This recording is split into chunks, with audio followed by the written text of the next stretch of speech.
Tak ada yang tahu pasti dari mana asalnya. Saat pertama kali datang ke desa Karangmojo, Mbah Sugira hanya membawa sebilah tongkat kayu, karung goni kecil di pundaknya, dan wajah keriput yang tampak lebih tua dari umurnya. Usianya sulit ditebak. Wajahnya kusut seperti tanah kering yang retak-retak, tapi sorot matanya tajam, seakan menyimpan musim kemarau dan badai sekaligus. Ia tinggal di gubuk reot bekas pos ronda lama di pinggir sawah. Tak pernah meminta, tak pernah juga menyapa. Hanya berdiri lama di pinggir jalan, memandang ladang, seakan mendengar sesuatu yang tak terdengar oleh orang lain. Setiap pagi, ia keluar sebelum matahari menyentuh punggung bukit, lalu pulang saat langit memerah. Tak ada yang tahu kemana ia pergi. Tapi tubuhnya tetap sehat meski usianya tak lagi muda, dan langkahnya tetap ringan meski tanah becek dan jalan berbatu. Warga Karangmojo awalnya curiga. Tapi lama-lama mereka lupa. Sebab Mbah Sugira tidak pernah menyusahkan siapa-siapa. Ia tidak meminta sumbangan, tidak pernah mengganggu anak-anak, dan tidak pernah ikut urusan siapapun. Bahkan saat acara hajatan dan gotong royong, ia selalu menolak dengan anggukan kecil dan segera menghilang ke balik semak. Namun, yang membuat orang-orang tetap membicarakannya diam-diam adalah kebiasaannya pindah. Setiap bulan, tepat di malam purnama, Mbah Sugira menghilang tanpa pamit. Pagi harinya, gubuknya kosong. Daun-daun kering berserakan di lantai, dan hanya ada bekas pijakan kaki tua yang meninggalkan jejak di tanah basah. Tak ada warga yang mengantar, tak ada kabar kemana ia pergi. Lalu kabar pun menyebar. Warga desa Karangmojo pernah bilang, sebelum tinggal di desa mereka, Mbah Sugira pernah menetap di desa Ngledok selama 1 bulan. Sebulan penuh tanpa suara. Lalu menghilang begitu saja saat pagi hari tiba. Setelah itu, muncul di Karangmojo, lalu pindah ke Karanganom, lalu Karanganyar, lalu Karangpandan. Polanya selalu sama, 1 bulan tinggal, lalu pergi. Seakan ada janji yang harus ia tepati di tempat lain. Mbah Sugira tidak pernah membawa barang saat pindah. Tidak juga uang. Tapi tubuhnya tidak pernah tampak lapar. Tak ada satupun warga yang pernah melihat ia berbelanja di warung. Namun, ia selalu terlihat kenyang. Itu yang membuat orang mulai berbisik pelan-pelan, menyimpan tanda tanya yang tak berani diucapkan. Ada pula yang mengatakan bahwa Mbah Sugira bisa bicara dengan binatang. Pernah 1 malam, seorang warga melihatnya berdiri di bawah pohon randu, mengangkat tangannya ke arah kegelapan. Sekawanan burung kecil berterbangan di atasnya, lalu hilang di telan malam. Tapi semua itu hanya cerita warung kopi. Tak ada yang pernah berani menegur langsung. Di Karangmojo, ia tinggal di sisi selatan desa. Di Karanganom, ia menyewa rumah kosong yang sudah lama tak berpenghuni. Di Karangpandan, ia hanya tidur di kandang tua yang sudah rubuh sebelah. Tapi dimanapun ia berada, selalu dekat dengan sawah. Entah kebetulan atau memang pilihan. Warga desa yang bertetangga dengannya merasa was-was. Bukan karena ia jahat, tapi karena ia tak bisa ditebak. Ketika diajak bicara, Mbah Sugira hanya menjawab dengan anggukan, senyuman, atau lirik 1-2 patah kata yang tak jelas. Selebihnya hening. Seperti batu tua yang tak punya isi, tapi menyimpan sesuatu yang dingin dan dalam. Anak-anak kecil tak suka melintas dekat gubuknya. Mereka bilang, malam-malam suka terdengar bunyi ketukan dari dalam. Ketukan pelan, teratur, seperti orang menghitung. Tapi saat dilihat, gubuk itu kosong. Tak ada api, tak ada penerangan. Hanya gelap dan diam. Namun, setiap tempat yang ia tinggali selalu tampak aneh. Bukan menyeramkan. Tapi heningnya terlalu dalam. Burung tidak pernah berkicau dekat rumahnya. Ayam kampung pun enggan mendekat. Bahkan anjing milik warga memilih melingkar menjauh jika lewat di depan pintu rumahnya. Seperti ada batas yang tak kasat mata. Pernah suatu pagi, seorang warga melihat Mbah Sugira berdiri di pematang sawah, menatap ladang jagung yang sedang tumbuh. Tidak bergerak, tidak bersuara. Hanya berdiri dengan tongkatnya, menatap ujung daun yang melambai. lalu tertawa kecil, pelan dan dingin, sebelum melangkah pergi. Tak ada yang tahu isi pikirannya.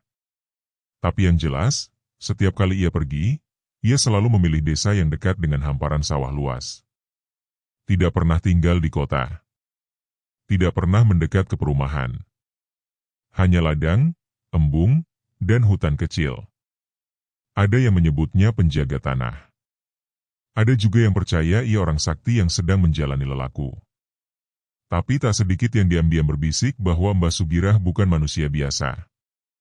Bukan karena ia jahat, tapi karena ia berbeda.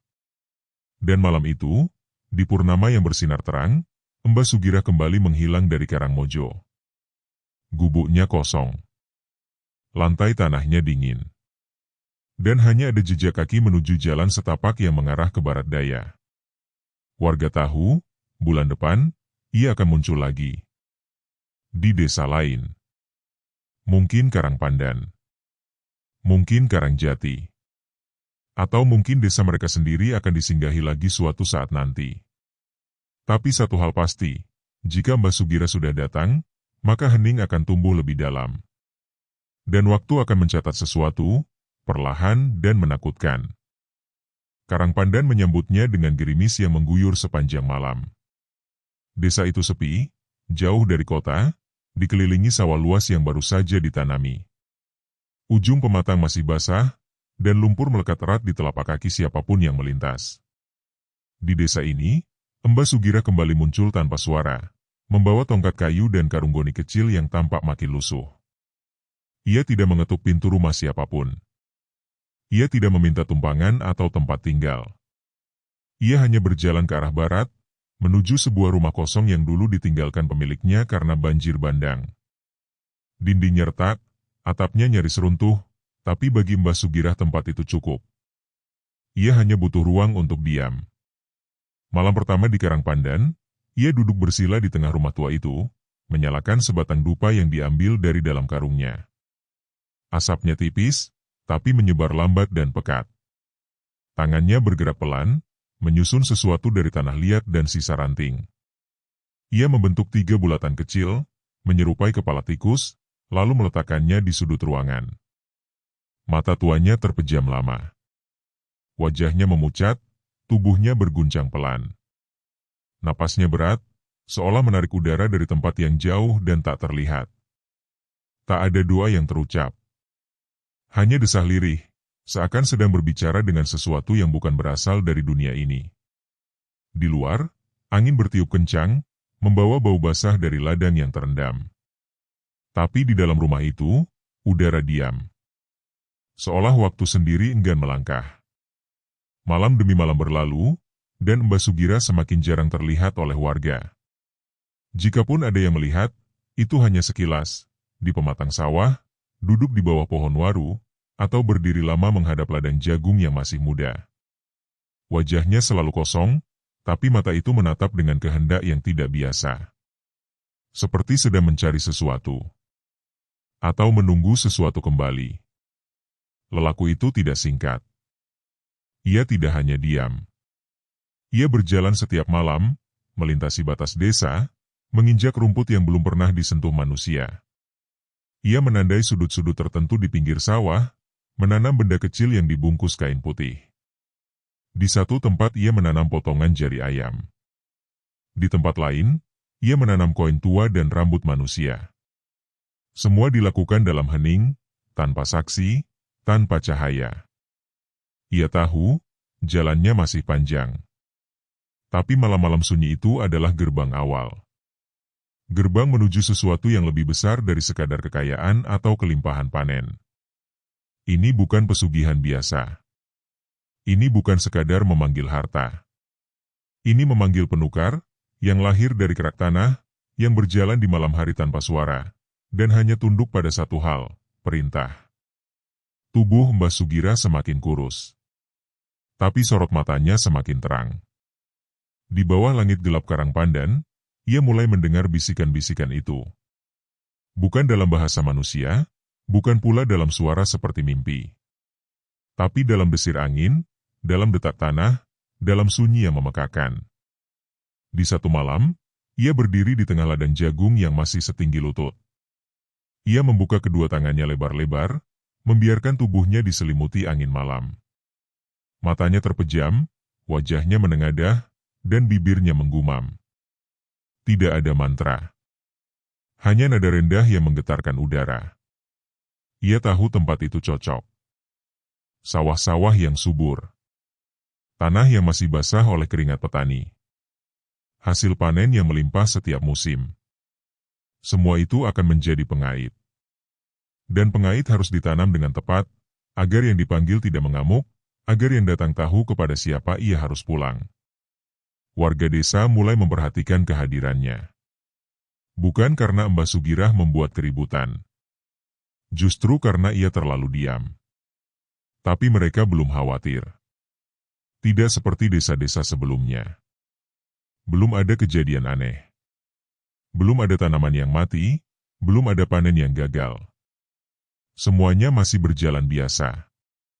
Namun, pemangku adat di desa Karangpandan, seorang pria sepuh bernama Jero Mangkusudra, mulai merasa gelisah. Ia bukan orang sembarangan. Ia telah memimpin upacara dan menjaga tanah desa selama puluhan tahun.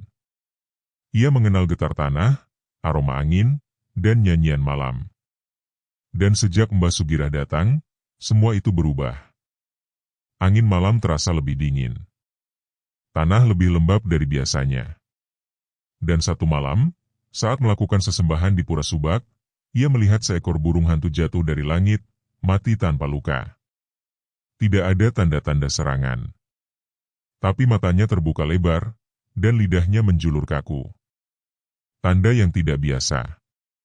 Ia tahu, seseorang sedang membuka gerbang. Ia belum tahu siapa, tapi ia bisa merasakan langkah-langkahnya. Di rumah tuanya, Mbah Sugirah mengukir sesuatu di lantai tanah, lingkaran besar dengan lambang-lambang kuno yang tak dikenali siapapun.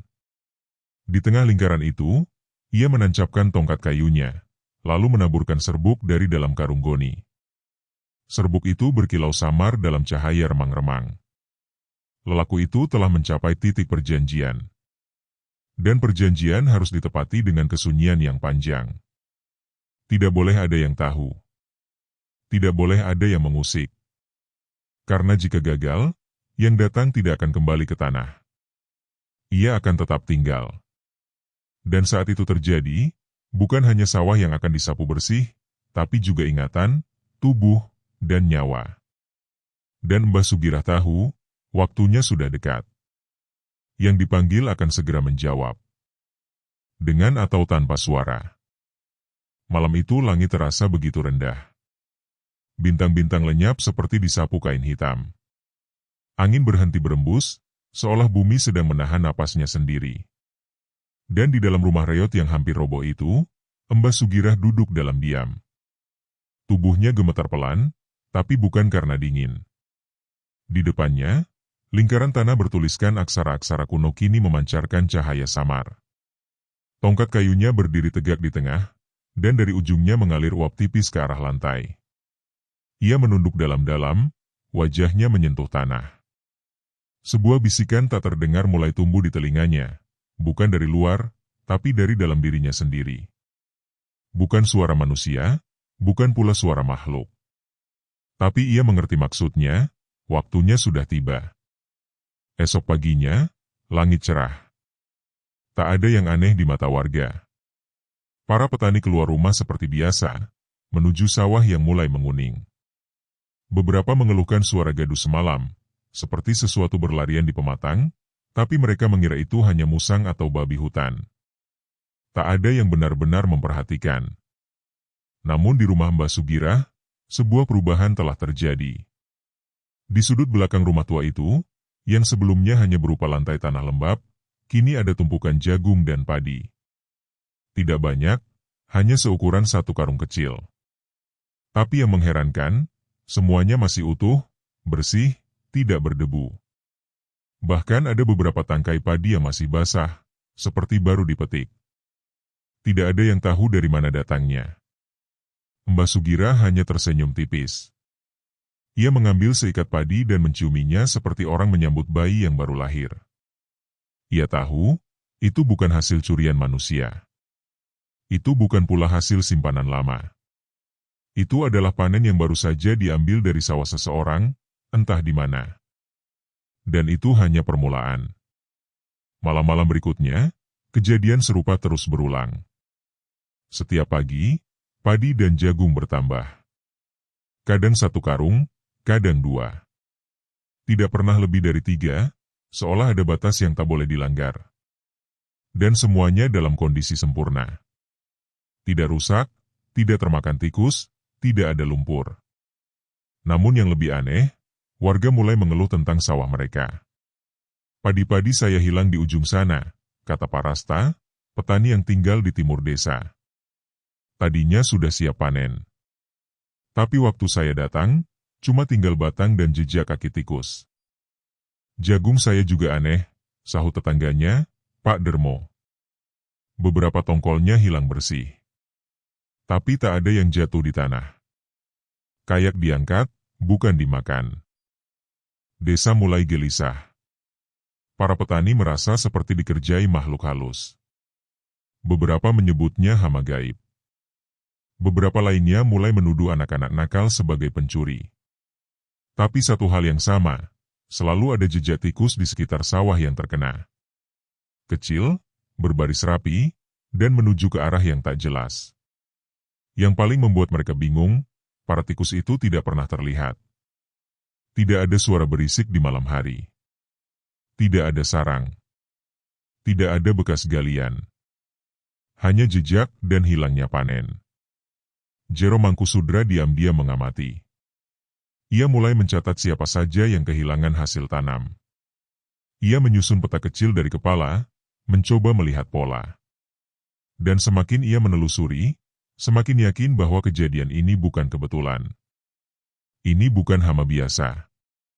Ia tahu jenis-jenis serangan hama. Ia tahu bagaimana tikus menyerang secara alami.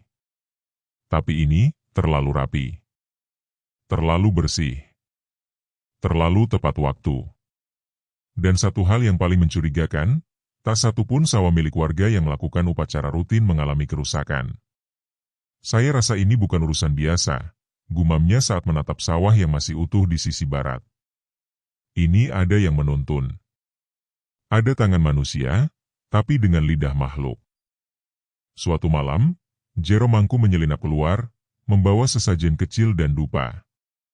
Ia tidak menuju pura, tapi langsung ke pematang sawah yang belakangan sering terdengar cerita ganjil. Ia duduk bersila, menancapkan dupa, dan mulai membaca mantra pelan. Tangannya gemetar, karena ia tahu malam itu berbeda. Dan betul saja, ketika ia membuka mata, asap dupa yang mengepul mulai membentuk sesuatu. Tidak jelas wujudnya, tapi bergerak. Di antara kabut tipis malam, tampak barisan kecil seperti bayangan hewan melintas cepat. Mereka tak mengeluarkan suara. Mereka tidak menoleh. Tapi mereka meninggalkan jejak yang nyata. Dan semuanya menuju ke arah barat laut, arah rumah tua Mbah Sugirah. Jero Mangku menahan napas. Ia tidak mengejar. Ia hanya menunduk, lalu menggenggam tanah dengan erat. Di sisi lain desa, Mbah Sugirah duduk sambil menunggu. Di depannya, tumpukan padi bertambah tinggi. Tangannya memisah-misahkan hasil panen seperti seorang pedagang pasar, memilih mana yang layak dijual dan mana yang disimpan. Ia tidak pernah menjual langsung. Ia tidak pernah pergi ke pasar. Tapi entah bagaimana, panen itu selalu habis diangkut oleh orang luar desa yang datang dengan truk kecil. Tak ada yang curiga. Tak ada yang bertanya.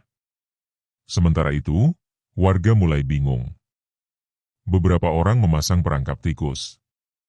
Tidak ada satupun yang berhasil. Umpan tetap utuh. Perangkap tidak bergerak.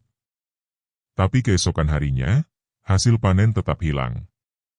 Bahkan sawah milik Pak Warto, yang dipagari kawat berduri, ikut kena. Ini bukan tikus biasa, katanya ketakutan. Mereka bisa masuk dari bawah tanah. Mungkin mereka bukan hewan. Desa mulai dibayangi rasa takut. Mereka tidak berani keluar malam. Anak-anak dilarang bermain ke ladang. Para petani mulai memanen lebih cepat, meski hasilnya belum matang. Takut kehilangan semuanya seperti tetangga mereka. Tapi Mbah Sugirah, ia hanya duduk tenang, menghadap ke sawah. Senyumnya mengembang pelan. Di tangan kirinya, seikat jagung masih segar. Di tangan kanannya, koin tua yang ia gunakan saat pertama kali membuka jalan bagi makhluk-makhluk itu. Ia tahu, pesugihannya telah bekerja. Tikus-tikus itu bukan lagi sekadar hewan. Mereka adalah utusan. Mereka menukar panen dengan ketundukan. Dan selama ia menjaga perjanjian, mereka akan tetap datang. Mereka akan tetap bekerja. Seperti tuyul yang tahu jalan pulang. Namun, ia lupa satu hal. Yang datang tanpa suara, bisa juga pergi tanpa peringatan. Dan saat itu terjadi, bukan hanya sawah yang akan hancur, tapi seluruh desa. Kalimat itu seperti kutukan tak bersuara yang menggantung di langit Karangpandan. Tak terlihat, tapi terasa. Tak terdengar, tapi menghantui. Tak satupun warga yang menyadari bahwa awal kehancuran sudah mereka jamah sejak malam pertama suara jangkrik menghilang. Sementara itu, Mbah Sugirah tetap seperti biasa. Duduk bersila di belakang rumah, menghadap ke arah matahari terbit, membelai seikat jerami dengan ujung jemari yang sudah keriput. Tak seorang pun tahu apa yang ia pikirkan. Namun sorot matanya yang tak pernah berkedip saat melihat tumpukan padi dan jagung itu menyiratkan sesuatu yang lebih dalam dari sekadar rasa puas. Ia tidak bicara. Tidak menawar harga. Tidak mengusir siapapun. Tapi anehnya, pembeli tetap datang. Truk-truk kecil itu datang dini hari, membawa kantong-kantong kosong, dan pergi sebelum ayam berkokok pertama. Tak ada yang tahu siapa mereka. Bukan orang desa. Bukan pedagang pasar biasa. Mereka datang, mengambil, membayar dengan lembaran lusuh, dan pergi. Dan Mbah Sugirah tidak pernah menanyakan apapun. Namun tak jauh dari sana, bayangan ketakutan mulai tumbuh. Malam itu, sawah Pak Gino yang berada di ujung timur ludes. Hanya dalam semalam.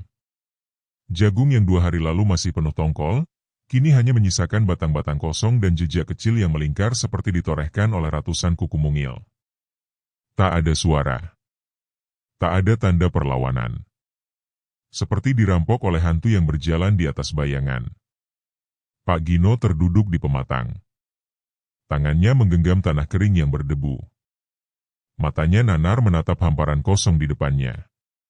Seperti tak pernah ada tanaman di sini, bisik hatinya.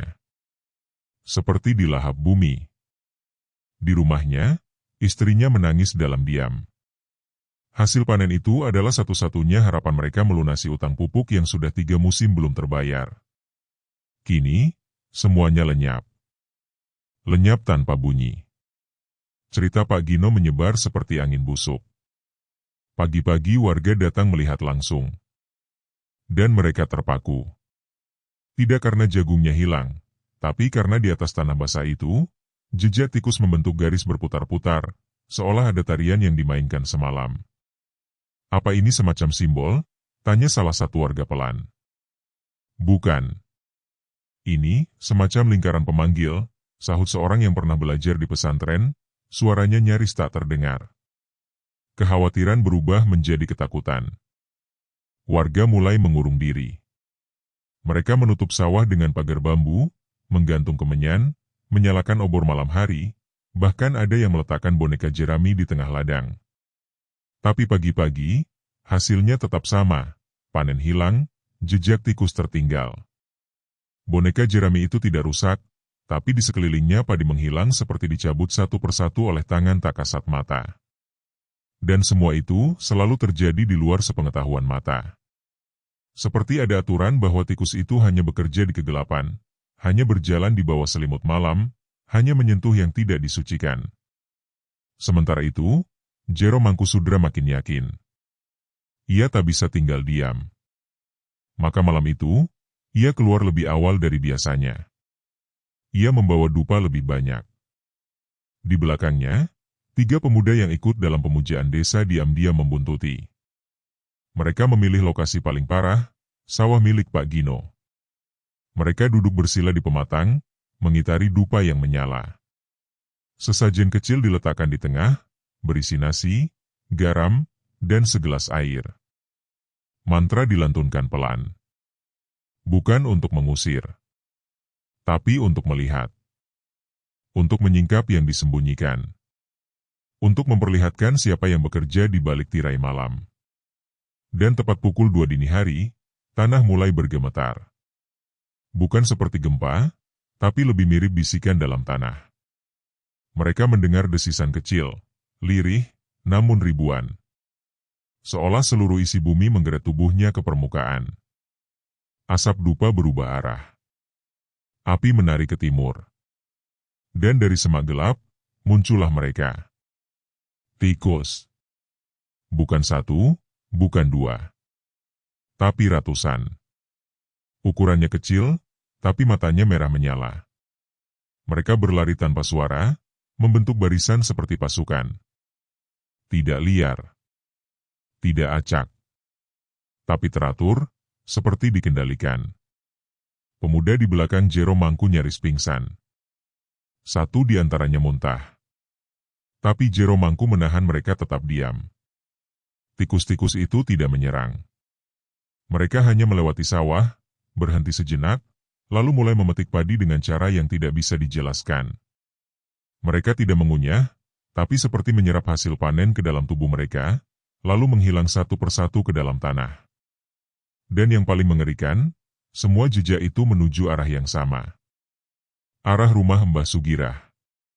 Pagi harinya, Jero Mangku tidak bicara. Ia hanya menuliskan sesuatu di lontar tuanya.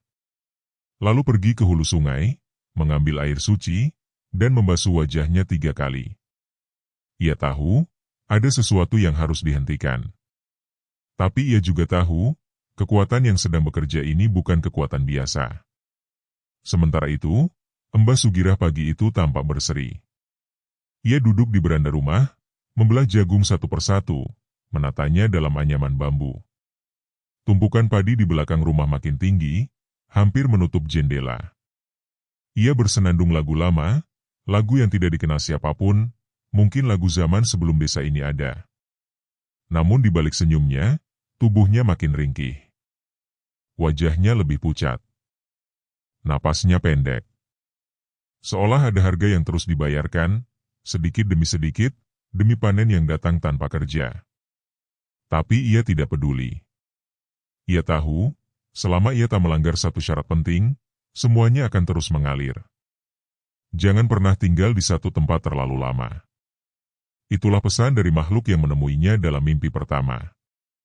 Dan ia sudah bersiap. Bulan depan, ia akan pindah lagi. Desa baru, ladang baru.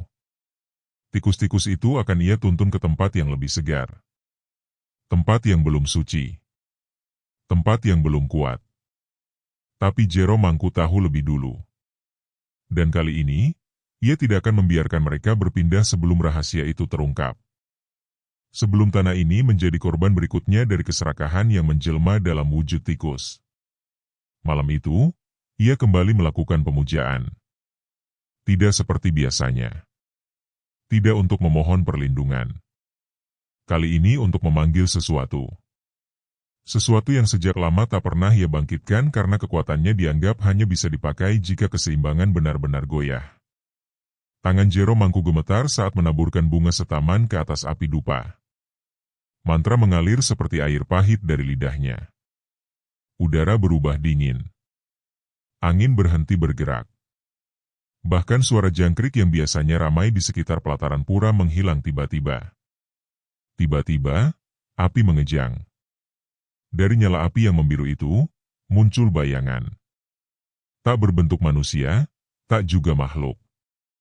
Hanya siluet berputar seperti angin topan yang mengendap-endap di dalam asap. Tanah ini akan menolak tikus itu, lirih suara Jero Mangku, suaranya parau namun mantap. Jika tidak bisa, maka biar api yang melumatnya. Ia tak berbicara pada siapapun. Tapi bayangan itu mengangguk pelan, lalu menyusup ke dalam tanah. Dupa padam seketika. Keringat dingin membasahi tubuh Jero Mangku, namun ia tetap duduk diam. Ia tahu, tikus-tikus itu akan datang malam ini. Tapi kali ini, tanah Karangpandan takkan menyambut mereka dengan diam. Sementara itu, di rumah Mbah Sugirah, udara terasa lebih sunyi dari biasanya. Tumpukan padi dan jagung yang baru dikumpulkan pagi tadi masih dibiarkan berserakan di sudut gudang. Ia tahu waktunya telah dekat. Sudah 28 hari ia tinggal di desa ini. Ia harus segera pergi. Tapi malam ini, entah kenapa, tubuhnya terasa berat. Seperti akar-akarnya tertancap terlalu dalam di tanah ini.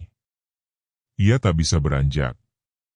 Bahkan untuk sekadar berdiri, ia harus mengumpulkan napas 3 kali. Ia mencoba menyalakan lentera, namun nyalanya terus meredup. Angin dari luar seperti mengusir cahaya. Dinding-dinding rumahnya berderit pelan, seolah ada sesuatu yang merayap di balik bilik. Mbah Sugirah tahu pertanda itu. Ia tahu.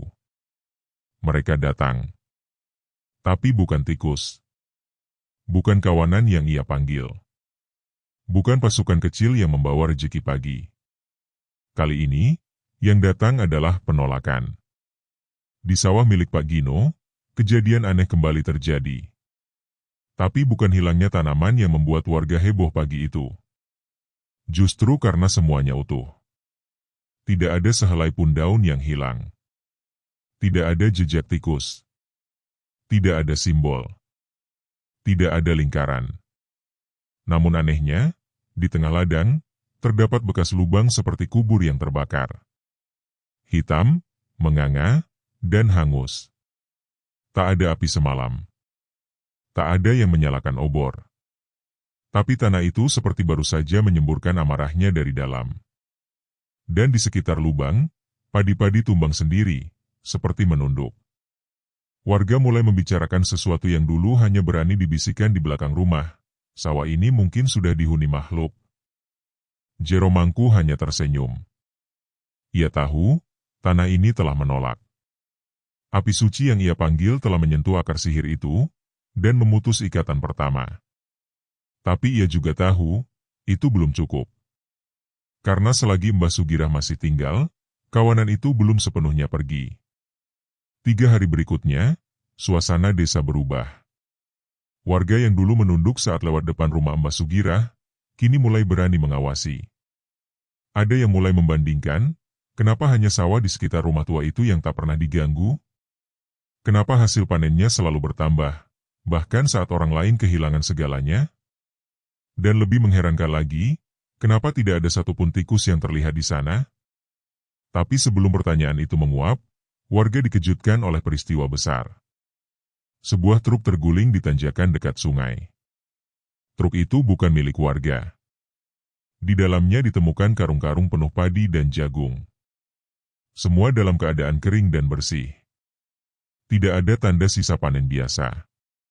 Tapi di bawahnya, di dasar karung, terselip bulu-bulu kecil, rontokan yang seperti berasal dari tikus. Orang yang mengemudi truk hilang. Tidak ada mayat. Tidak ada jejak. Hanya setir yang berlumuran lumpur dan secari kain putih kecil bertuliskan aksara Jawa kuno. Warga gempar. Beberapa mengira ini pertanda dari leluhur. Sebagian lain mulai percaya bahwa semua ini ada hubungannya dengan Mbah Sugirah. Malam itu, mereka berduyun-duyun mendatangi rumah Jero Mangku.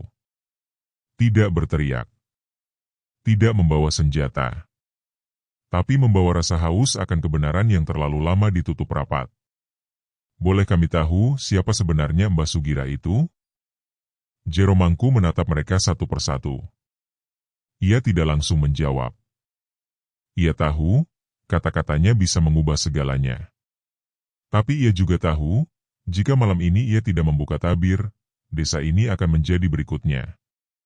Beliau bukan petani, jawab Jero Mangku lirih. Beliau hanya pengangon. Pengangon apa? Tanya seorang warga. Jero Mangku menghela napas panjang. Pengangon tikus. Hening. Seperti bumi berhenti berputar. Mata-mata mereka membelalak. Tapi tak ada satupun yang tertawa. Karena jauh di dalam hati mereka, mereka sudah tahu. Hanya butuh seseorang untuk menyebutkannya. Malam itu, rumah Mbah Sugirah gelap total. Tidak ada suara. Tidak ada cahaya. Tapi dalam gelap, ia duduk bersila di tengah rumah. Di hadapannya, sebuah cermin terletak di sisi kanan. Dari retakan itu, keluar suara berbisik-bisik. Ada yang mengusik ladangku, desisnya.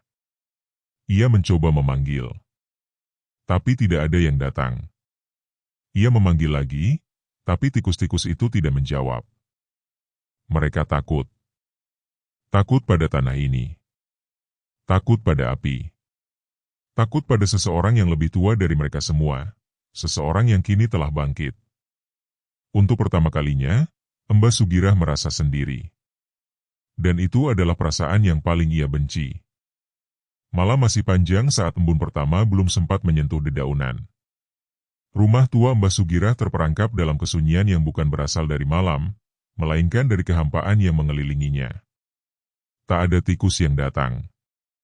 Tak ada gemerisik langkah-langkah kecil yang biasa membuat lantai rumahnya bergetar pelan. Tak ada bisik-bisik gaib dari balik cermin. Semua diam. Semua menjauh. Ia tahu, kesepian itu bukan kebetulan. Ia diserang dari arah yang tak terlihat, oleh kekuatan yang lebih tua dari ilmu pesugihannya. Tanah ini menolaknya. Ladang-ladang menutup tubuhnya. Dan tikus-tikus peliharaannya, kini menghindari dia seperti menghindari bau bangkai busuk. Di luar rumah, desa tak lagi tidur. Warga yang semula diam, kini menyalakan api. Bukan obor perlawanan, melainkan cahaya untuk mencari kebenaran. Di tiap mulut mereka ada doa, di tiap langkah mereka ada keberanian yang selama ini terkubur oleh rasa takut.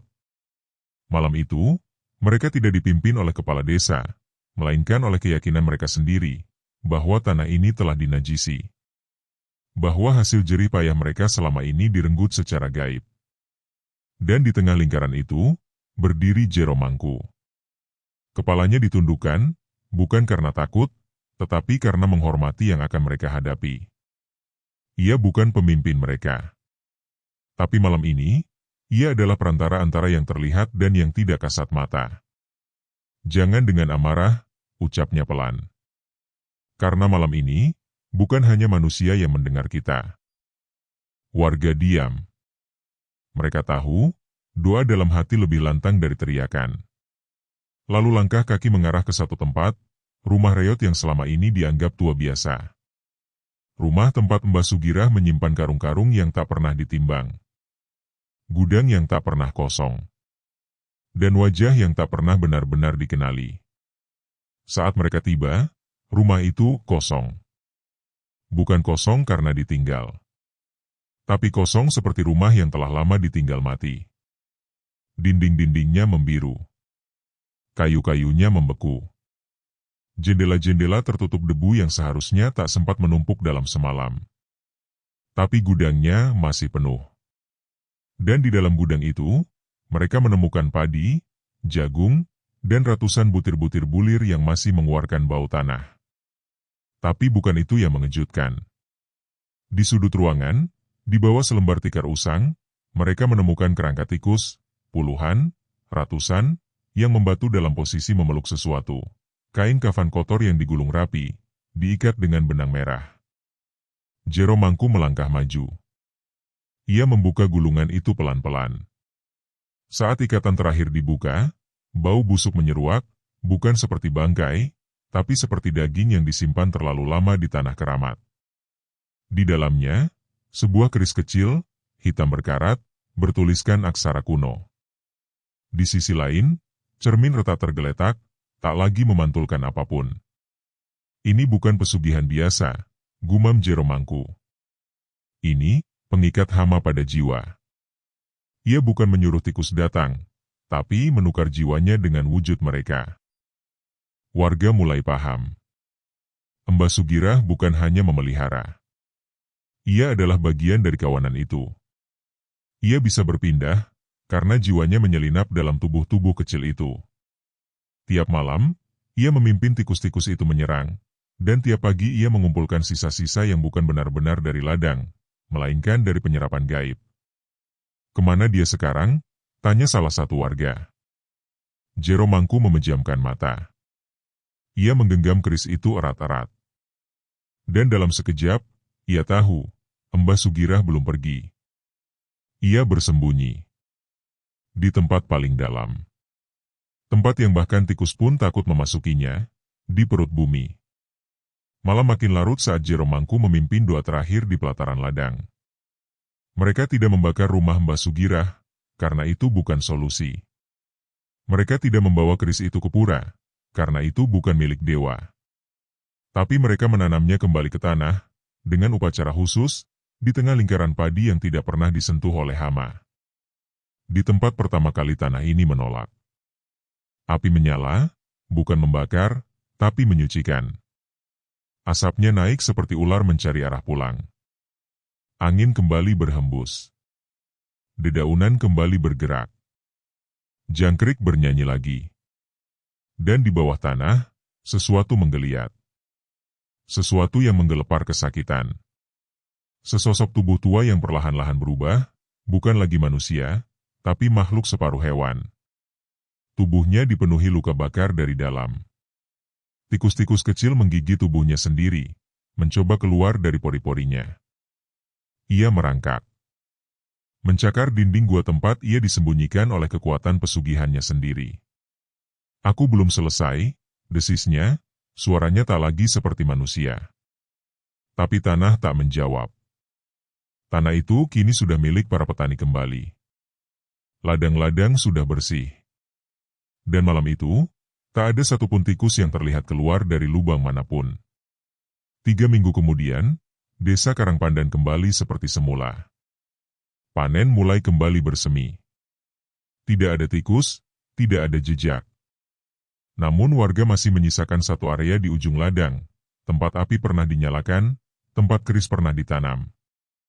Mereka tidak menyentuh tempat itu. Bukan karena takut, tapi karena hormat. Tanah itu telah menyelamatkan mereka, dan tidak seharusnya dilukai lagi. Dan Jero Mangku, ia tidak lagi berada di desa. Ia meninggalkan satu pesan sebelum pergi, ditulis di secarik daun lontar. "Jika tanahmu dimakan, carilah bukan musuh di luar, tapi penghisap di dalam. Sebab hama sejati bisa memakai wajah saudara."